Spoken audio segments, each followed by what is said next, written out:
3, 2, 1.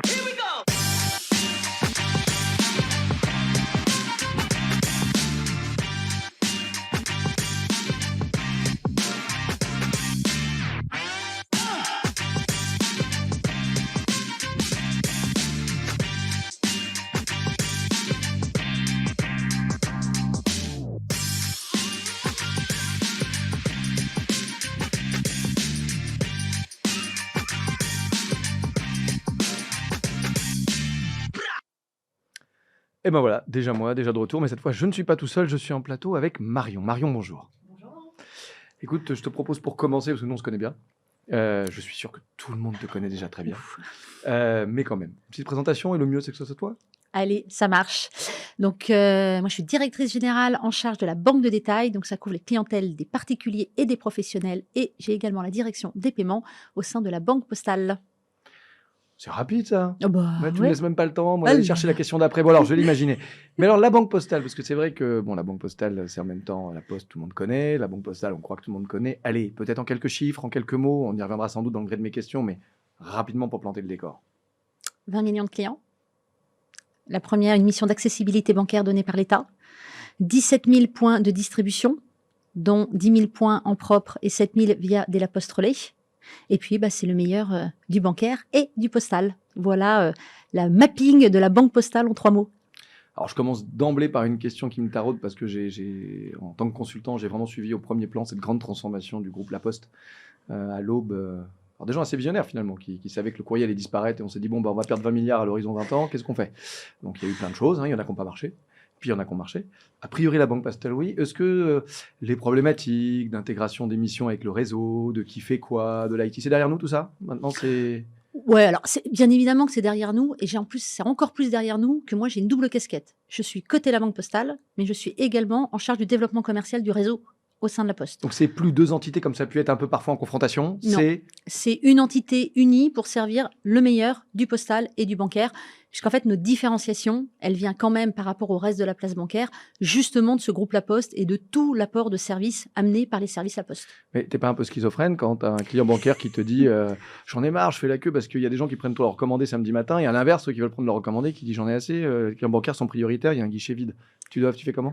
Mais je le gère très très bien. Si le client a rendez-vous, son conseiller vient le chercher et l'amène directement dans le bureau. Et si le client veut faire une opération bancaire, bah, il a un guichet spécifique qui est différent du guichet des recommandés. Donc normalement, ça fonctionne à peu près. Et nos temps de queue, comme tu le dis, nos temps d'attente sont largement réduits sur les dernières années. D'accord, donc ça aussi, ça s'améliore et c'est un Ouais. très. Mais alors c'est marrant parce qu'en quelques secondes, quand tu te présentes, les mots qui sont apparus, c'est quand même très physique, réseau.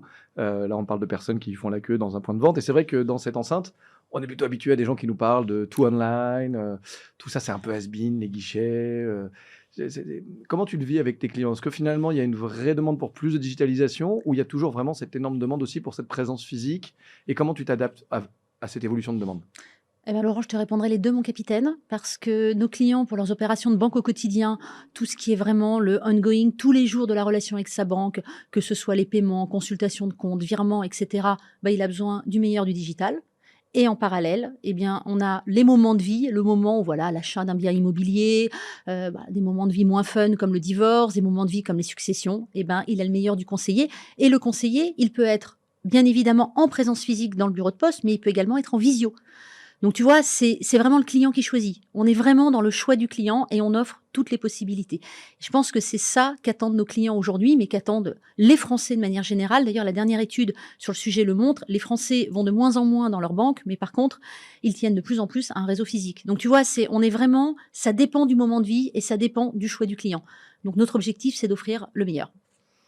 Ça, c'est un objectif. Ah, Après, il faut y yes. arriver, faut y arriver. Alors, ça me fait penser On quand fait même, tout parce pour. qu'on a aussi reçu sur ce plateau à plusieurs reprises des représentants de ma French Bank. Bon, je pense à Alice, qui a été pendant très longtemps, mais aussi Alexandre, plus Alexandre, récemment. yes. Euh, Sur ce même plateau, il y a 3 mois, j'avais les patrons d'Orange Bank, de Boursorama et d'Elios, bon, un peu la petite nouvelle du groupe. Mm. Enfin bon, ils étaient honnêtes avec nous, c'est pas simple. C'est pas simple. D'ailleurs, on a vu les news sur Orange Bank récemment.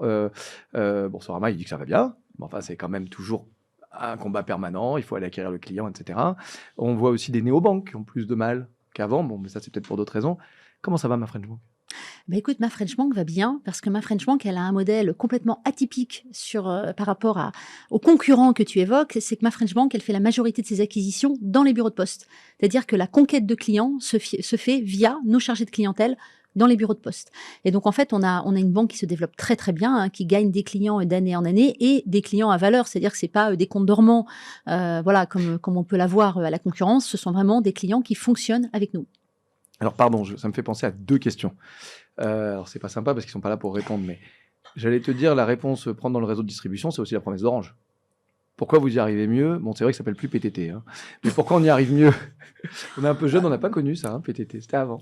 Mais pourquoi on y arriverait mieux à acquérir un client qui va avoir de la valeur et qui va pas juste s'arrêter à ma prime de j'ai vendu mon client? Tiens, par On exemple, fait ton réseau, pratiquement pas de primes, tu nous. n'incentives pas, toi, ton réseau? Et ils vendent à ma French Bank. Alors, notre réseau est incentivé, ça c'est clair, mais par contre, on ne fait pas de prime pour le client à venir sur ma D'accord. French Donc, il n'y a Bank. pas C'est de chasseur de extrêmement primes. rare. Il n'y a pas de chasseur de primes. Non, très peu, parce qu'en fait, c'est très très rare qu'on en fasse.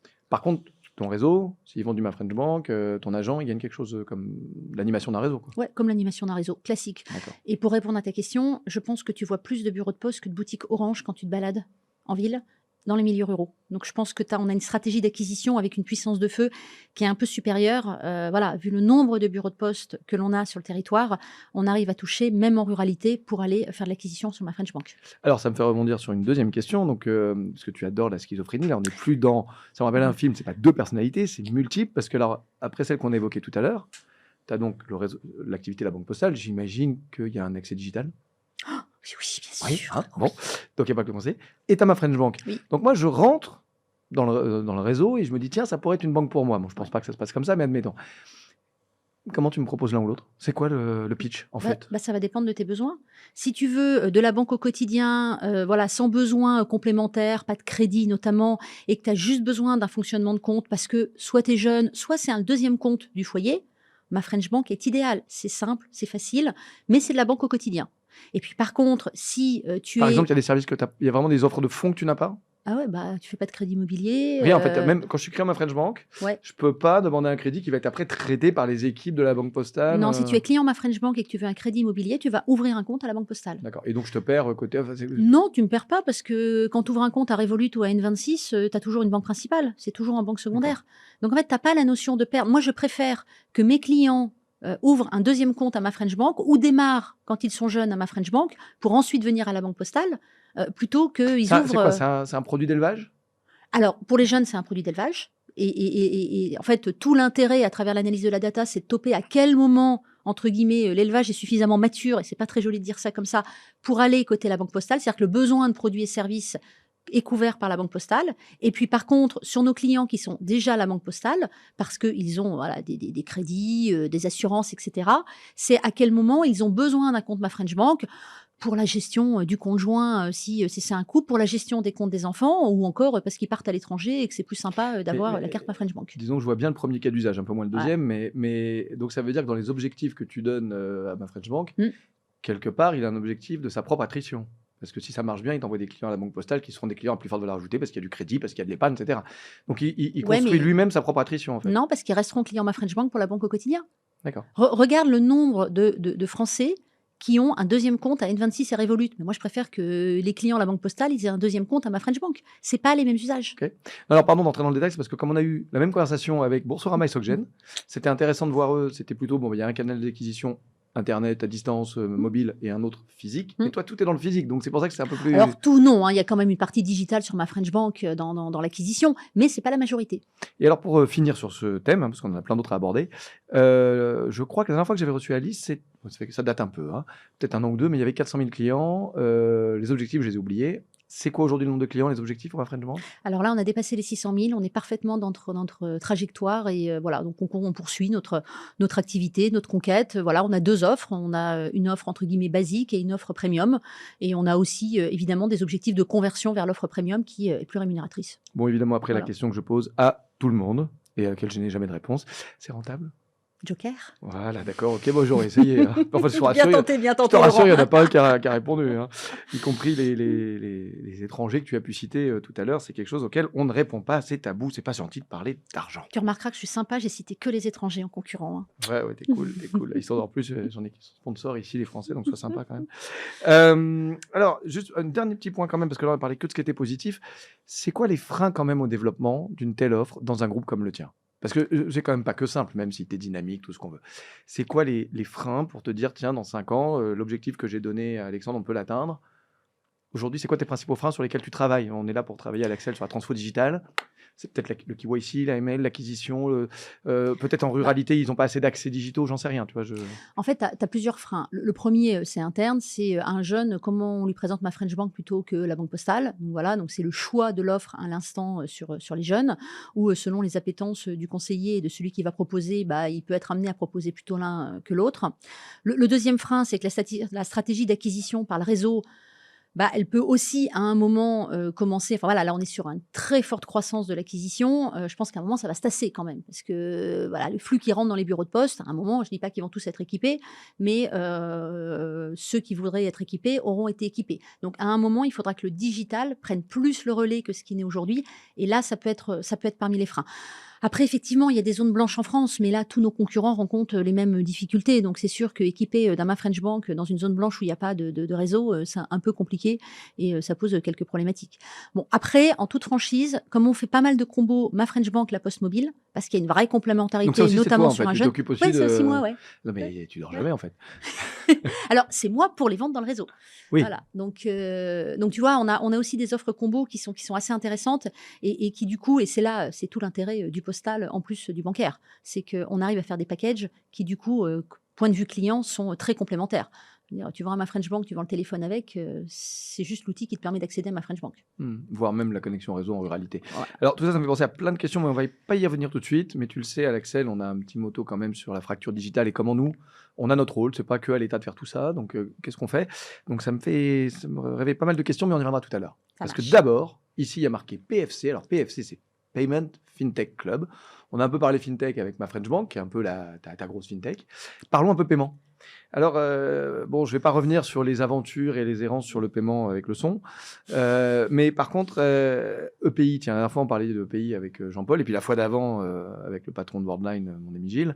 T'en penses quoi, toi, donc l'European Payment Institution, enfin voilà, le EPI, t'en penses quoi? Bah, moi, je suis super positive parce que je pense qu'aujourd'hui, on a vraiment besoin d'avoir une solution européenne et que EPI est une vraie réponse. Et donc, l'objectif, c'est d'aller driver un maximum de banques de la zone euro sur EPI. Et c'est tous les travaux qui sont en cours. Et voilà, je trouve que pour moi, c'est l'avenir, c'est une partie de l'avenir des paiements EPI qui nous permettra d'être vraiment au top au niveau européen. Alors, c'est vrai que dans l'édito, j'ai dit qu'il fallait être positif, c'est Noël, on oublie les crises, mais enfin là, c'est hyper positif pour un Bah, truc qui a un bad buzz quand même. Non, parce que pays, on a quand même tout le bad buzz on a déjà essayé avec Monnet, et puis là, les cartes, on a dit, bon, allez, on abandonne, Visa et Mastercard sont trop forts pour nous.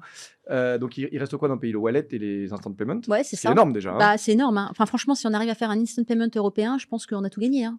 Et là, on en est où au niveau des... Parce que c'est bien, on est bientôt à la période des rois mages. On en Ouais. est où au niveau du berceau là, de pays? Les banques, ça s'aligne un peu au Bah, niveau... écoute, le berceau se construit, voilà, les travaux sont en cours. Je pense qu'on d'ici janvier, voilà, on saura un peu plus où on en est, on pourra avoir de la com et aujourd'hui les planètes sont plutôt en train de s'aligner donc voilà, avec, prudence, avec, tout ce qui est en train de se passer, mais je pense qu'on est, Pour un sujet de heu souveraineté européen, je nous le souhaite. ouais. Après, on sait juste que c'est pas simple. C'est pas simple parce que voilà, il y a plusieurs acteurs autour de la table, qu'il faut que chacun a des solutions dans ses pays qui sont différents, a ses propres intérêts à pousser. Mais je trouve que voilà, on a des bons niveaux de dialogue, on a des bons niveaux d'échange et moi je trouve qu'on est plutôt dans l'alignement voilà, des étoiles. Bon alors, on parle de pays, finalement on dit wallet, instant payment. Instant payment, bon bah tu fais partie de ceux qui ont communiqué, je crois, parmi les premiers ou la première. La première? La première. La première à dire c'est gratuit. Moi, il y en a plusieurs qui disent j'étais le premier. Mais enfin, on va dire, allez, on va dire que c'est toi. Aujourd'hui, t'es mon invité. Donc j'imagine que tous les autres qui ont suivi après te font un peu la tête. Tu leur as enlevé du PNL. Mais donc, pour toi, dès le début, c'est un produit qui doit être gratuit. Ouais. Et qui doit remplacer le virement normal. Exactement. Il n'y a pas de raison de s'embêter à avoir les deux. Exactement. Donc, c'est non seulement la gratuité qu'on a annoncée, mais c'est surtout le tout typé. C'est-à-dire que nous, tous nos virements sont en instant payments. Pour moi, c'est juste. Il y a quand même des cas d'usage où ça marche pas, parce qu'il faut que toi tu le sois, mais que de l'autre côté ça marche aussi. Ah oui, Donc il y a ça quand même c'est des cas sûr. où.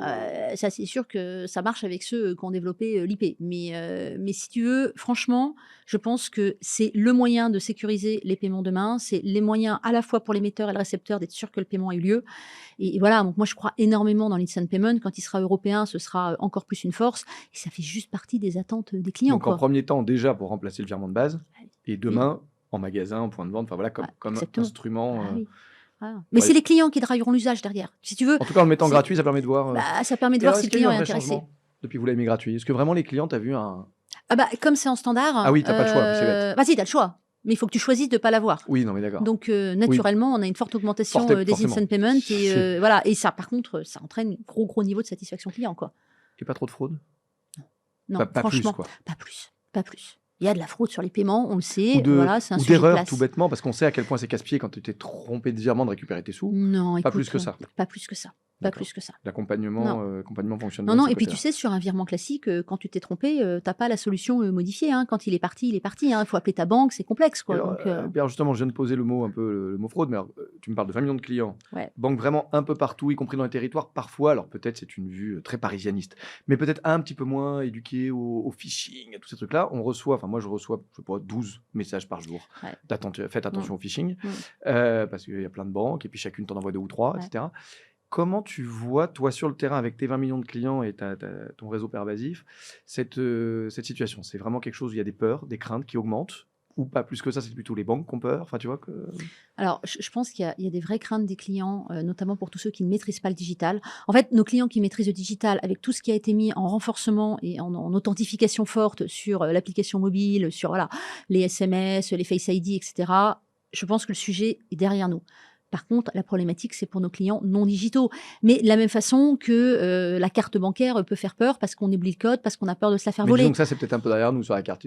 On a éduqué les gens quand même, non? Non, toujours pas Ouais, pas tant que ça, pas tant que ça. D'accord. T'as On encore a des- éduqué les gens, mais on a encore, on a encore Toujours des sans personnes contact, t'as encore âgées. des gens qui viennent te dire ah, Ah ouais. je vais prendre le métro, va me prendre tous mes sous. Ah ouais. Non, je pense qu'il y a quand même, il y a toujours une peur de tous ces nouveaux modes de paiement. Mais Et est-ce que tu considères que tu as un rôle, toi, en tant que patronne du réseau, là-dessus, que votre réseau éduque, je sais pas, qu'il y ait des affiches à chaque fois quand tu fais la queue, moi ça me sert à quelque chose, je regarde une affiche qui m'explique que c'est dangereux de laisser mon code, de cliquer sur un mail sans savoir, de regarder un recommandé avec un flash code Ouais. qui est pas le bon. Est-ce que vous faites ces actions de sensibilisation dans le réseau? Ouais, alors c'est des actions qu'on mène de manière très très régulière et notamment dans l'accompagnement des clients à la remise des moyens de paiement. Évidemment, on le fait aussi en leur envoyant des mails, comme toutes les banques de la place, on a vraiment un devoir, je pense, de formation, d'accompagnement, de sensibilisation des clients. Sinon, il ne faut pas non plus tomber dans la psychose, mais effectivement, le coup du je clique sur le mail et on me demande mes numéros de carte, ou je reçois un appel et on me dit qu'il faut que je donne mon numéro de carte au téléphone, ça c'est vraiment une éducation importante à mener. Et oui, on est très présent sur le domaine, y compris dans nos espaces. Oui, non, ce que j'allais dire, il bureaux de poste. faut informer les clients aussi Ouais. à travers des canaux non digitaux, justement. Exactement. Et donc ça, vous le faites Exactement. beaucoup Ouais. et il y a Ouais. des échanges Ouais. sur ces sujets. Quoi. Mais tu sais, on est là pour parler de banque, mais la fraude que tu as sur la banque, tu l'as de la même façon. Je sais pas si tu vois, tu reçois des SMS en disant les colis, Chronopost, les oui. colis, les machins. Donc en fait, Ça n'arrête chez nous, pas. c'est un tout. Enfin, tu vois, tu as la poste et la banque postale. Donc les sujets de fraude et le problème du clic dans un SMS ou du clic dans un mail, il est le même dans les deux cas. Bien sûr. Donc l'éducation, elle va sur les deux canaux en fait. Bien sûr. Et alors, j'ai terminé par ma question sur le cash, mais juste avant, tu le sais, tu les as rencontrés avant de rentrer en plateau. Le plateau d'après, c'est sur le Web3. Et donc, on parlait en préparation de CBDC tout à l'heure, juste quand tu es arrivé. Alors, qu'est-ce que tu en penses, toi, CBDC, finalement, en retail? Est-ce que ces projets qui ont été annoncés, qui pour l'instant sont des pilotes, etc., on parle de 3, 5, 10 ans avant qu'il y ait quelque chose, mais on peut lire dans des analyses de gens érudits qui disent c'est la fin des banques finalement, parce que si j'ai un compte en CBDC directement à la Banque centrale, qu'est-ce que je m'embête à avoir un distributeur au milieu? T'en penses quoi, toi? Alors, CBDC ou MNBC en français? Ah mince, je parle anglais, moi. Ah, il faut pas. Bon, Donc, d'accord. la monnaie de banque nationale centrale. de banque centrale. Moi, mon sujet, c'est le client. Et je ne vois pas ce que la MNBC amène en usage client, en plus dès lors qu'on développe une instant payment au niveau européen, si tu veux. Je ne sais pas ce que ça amène. Alors, en fait, tu as deux sujets. Le premier, c'est je ne vois pas les usages clients Donc peut-être qu'ils sont à inventer, mais avec tout ce qu'on a dans les tuyaux entre les wallets déjà existants, les wallets à venir, l'instant payment, je vois pas en cas d'usage ce qui va manquer à nos clients, on va dire les plus avancés en termes de paiement dans la to-do des besoins. Et le deuxième, c'est que tel que c'est construit à aujourd'hui, les dépôts sortent des bilans des banques. Et moi, je ne sais pas comment je fais du crédit si j'ai pas de dépôt. Voilà. Mais ça, c'est un problème de structure, de Oui, structurel non, mais c'est bien la et question. de C'est-à-dire qu'à ce rôle de moment-là, j'ai voilà. plus besoin de banque, quoi. Bah, ouais, sauf que tu as besoin d'une Sauf banque que c'est la pour banque qui crée la faire masse monétaire aujourd'hui. Mais bon. ouais et puis c'est ta banque qui te finance. Donc dans ces cas-là, s'ils prennent que les dépôts, qu'est-ce qu'on fait des crédits? Comment moi je continue à faire du crédit IMO? Bon, après, ça n'empêche Voilà. que, bon, on en parlera dans le plateau d'après, mais on va pas s'éterniser. Mais il y a quand même quelques cas d'usage comme ça auxquels on peut penser. Moi, je pense souvent, par exemple, en France, hein, on est chez nous ici, on a quand même une énorme partie de nos impôts, notre taxation qui repart en argent fléché vers la population, Mmh. vers différentes aides. À chaque fois, on a les serpents de mer de la fraude et autres. L'argent fléché, c'est quelque chose sur lequel on travaille beaucoup à l'Axel. On a des Mmh. membres éminents comme Eden Red et d'autres qui font ça très bien. Sauf que dans le B2B, ça marche. Bon, mais il y a un certain coût quand même, hein. Un ticket resto, ça coûte un certain prix, même si c'est formidable et c'est une très belle invention. Mais on peut imaginer qu'une monnaie de banque centrale, c'est de la monnaie programmable. Donc je pourrais effectivement beaucoup plus tracer, flécher, savoir à quel point elle est dépensée et par exemple gérer tous ces flux d'argent fléché par l'État, par exemple. Ouais, après pourquoi avoir besoin d'une monnaie, de ce banque centrale pour ça? Si tu Pourtant, on peut veux le faire enfin, autrement, quoi. ouais, tu peux très bien avoir une carte prépayée, tu peux avoir enfin voilà, le coût de développement du MNBC, ce que tu évoques, le coût de développement des solutions, tickets resto, enfin, ça coûte aussi de développer, une monnaie de banque centrale. Et donc si tu veux, je vois bien le cas d'usage que tu évoques, je vois pas pourquoi il y aurait que la monnaie centrale qui pourrait y répondre et pourquoi, à partir de cartes prépayées ou de fléchage, surtout dès lors qu'on a créé EPI, on pourrait pas y aller. Tu vois, Donc, voilà. juste un petit message à ceux qui nous regardent. C'est exactement comme ça qu'on fait quand on n'a pas bien préparé le plateau d'après. On pose les questions avant. Ça me donne une ou deux anti-sèches pour savoir quoi répondre quand tout a. Donc là, je vais pouvoir prendre la réponse de Marion. Voilà, parce que eux, ils regardent pas, ils discutent. Donc comme ça, je ferai comme si ça venait de moi. Tu vois. Non, et puis tu le disais, tu as quand même des structures aujourd'hui qui se mettent sur ce fléchage, qui font des cartes prépayées pour. Donc voilà, oui, ça a un coût, mais une monnaie nationale, ça a aussi un coût. Donc je vois bien le cas d'usage, je vois pas pourquoi ça y répondrait mieux que d'autres solutions. Très bien.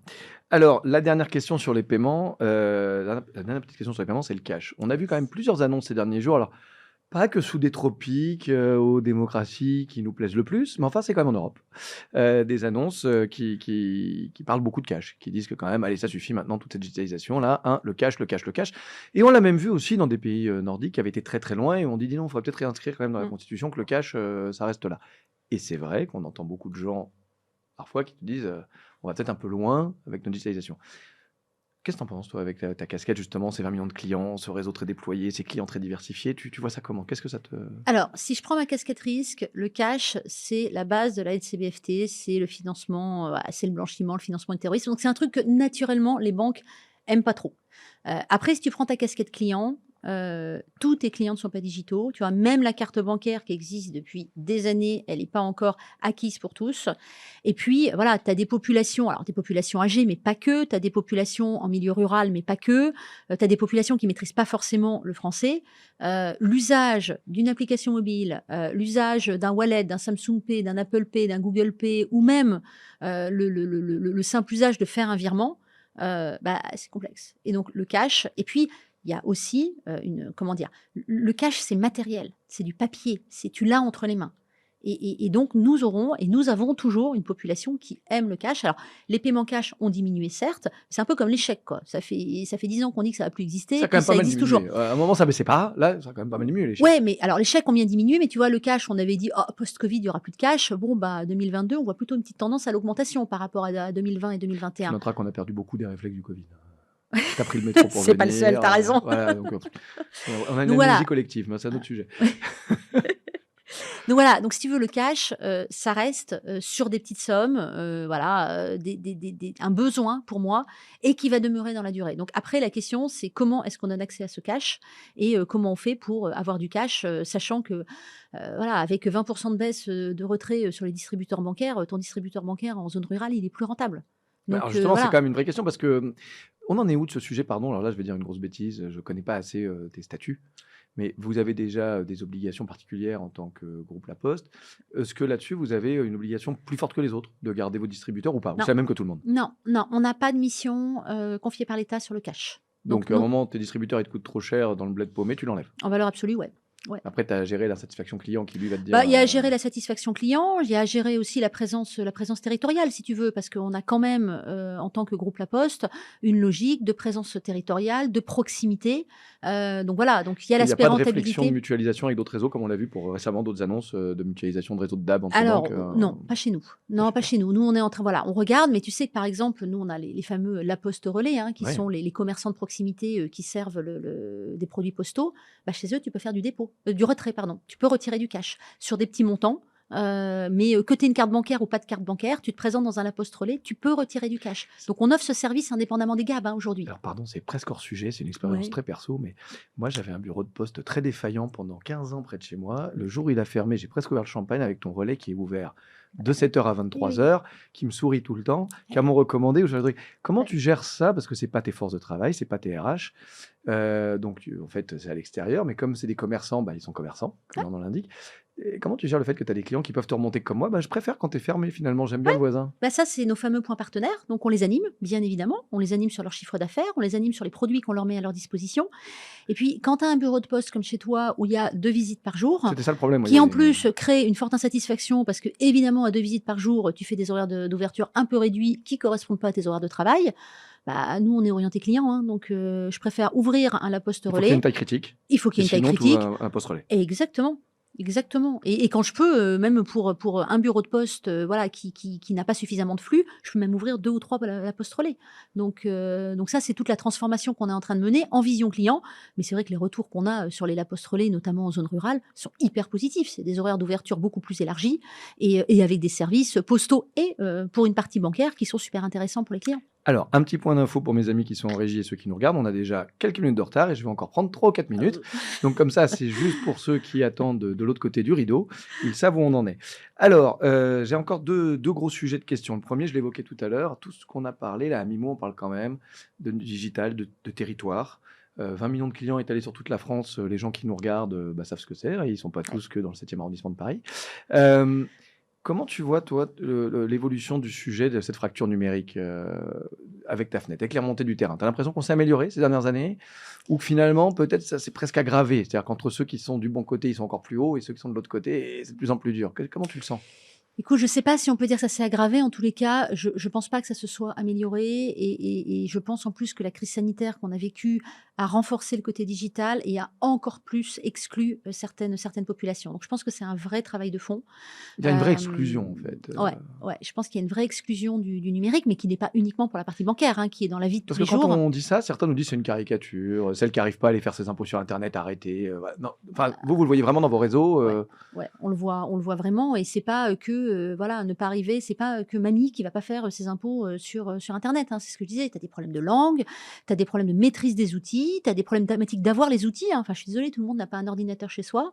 Et donc, tu as quand même des sujets qui sont pas uniquement en zone rurale. En zone rurale, tu as la problématique de la connexion, quoi. Est-ce zone que, blanche voilà, qui existe zone encore. blanche, voilà, tu vas encore avoir 15% de zone blanche ou peut-être 20%. Si on dit ça, ils vont pas être contents. Non, mais voilà, ils tu as encore accusent des des zones chiffres plus blanches. bas. Mais Ok. bon, ouais. Peut-être plus bas, excuse-moi, je Non. ne maîtrise pas Mais la partie réseau. dans les faits, c'est vrai qu'on le ressent comme ça. Quand on voyage, on a souvent l'impression que après, dans les chiffres, on nous dit que c'est pas vrai. Mais tu as aussi la même chose en zone urbaine, hein. Tu as la même chose en zone urbaine. Et c'est là aussi où le bureau de poste a un vrai rôle en proximité, dans l'accompagnement, dans le conseil, sur cette partie-là. Enfin voilà, je pense que la présence territoriale, la présence postale est super importante pour justement essayer d'accompagner cette exclusion numérique qui va durer, hein. Il ne faut pas se dire que voilà, dans 10 ans, c'est derrière nous. Je pense que c'est vraiment un phénomène de société. Tu sais, c'est le phénomène classique de, en fait, tant que tout va bien, ça roule, tu es dans ton modèle. Et puis, dès que tu sors du cadre, essaie d'appeler une plateforme téléphonique aujourd'hui. Je veux dire, c'est quand tu sors du cadre, avoir un être humain au téléphone, c'est hyper compliqué sur certains services. Et je ne citerai personne. Mais voilà, et ça, il faut qu'on arrive justement. Et pour conclure là-dessus, parce qu'on n'aura pas le temps, vu l'heure, de faire une grande partie sur ma dernière question, mais je vais juste rebondir là-dessus. On a depuis toute l'année, on a vu ta campagne de presse sur le fait que tu avais 16 ans. Hein. Ouais, t'as vu, je suis jeune. Hein. Ouais, c'est pas mal. 16 ans, c'est presque l'âge où on n'est pas sérieux, comme disait Arthur Rimbaud. Et en tout cas, c'est celui où on fait plein de projets. Alors, on va pas avoir le temps vraiment, j'ai 30 secondes pour parler de tes projets, mais sur celui-là, Est-ce que la Banque Postale aujourd'hui à 16 ans, c'est quoi tes projets et ton ambition pour se dire bah, que tu apportes ta pierre à l'édifice pour peut-être faire que l'an prochain, si je te pose la même question, sur la fracture digitale, on est meilleur? Alors la Banque postale, elle est 16 ans, elle est pleine de projets, elle regorge de projets et elle est, dans un stade de développement, super passionnant et pour moi, allez, on va dire fin 2023, il faut vraiment qu'on in que pour l'ensemble des Français, on incarne cette banque citoyenne, qu'on vit au jour le jour, qu'on incarne parce que l'inclusion numérique dont tu parles, ça fait partie de notre engagement citoyen et donc il faut que concrètement sur le terrain, chaque Français qui est en situation un peu difficile puisse se dire que la Banque postale est là pour l'accompagner et pour l'aider. Voilà. Eh bien, merci beaucoup Marion. On a débordé, je m'excuse pour ceux qui attendent derrière. J'espère que toi, par contre, tu n'avais pas tout de suite quelqu'un qui t'attendait, parce qu'on est vraiment à la bourre. Un énorme merci Merci Laurent. et bonne fête de fin d'année. Merci, toi aussi. Alors, juste avant de continuer, alors je sais même pas quelle caméra je regarde. Tiens, je vais regarder celle-là, puis il va se débrouiller. Donc, juste avant le débat, un petit replay. Donc, le débat, vous le savez, c'est sur Web3 et Finance. Et le temps que nos invités s'installent, un petit replay de la dernière session où, durant le débat, Maëva Courtois, la cofondatrice de Helios Bank, s'était exprimée. Et je crois qu'on a retenu une petite séquence. Donc, Maëva, c'est à toi. 3, 2, 1.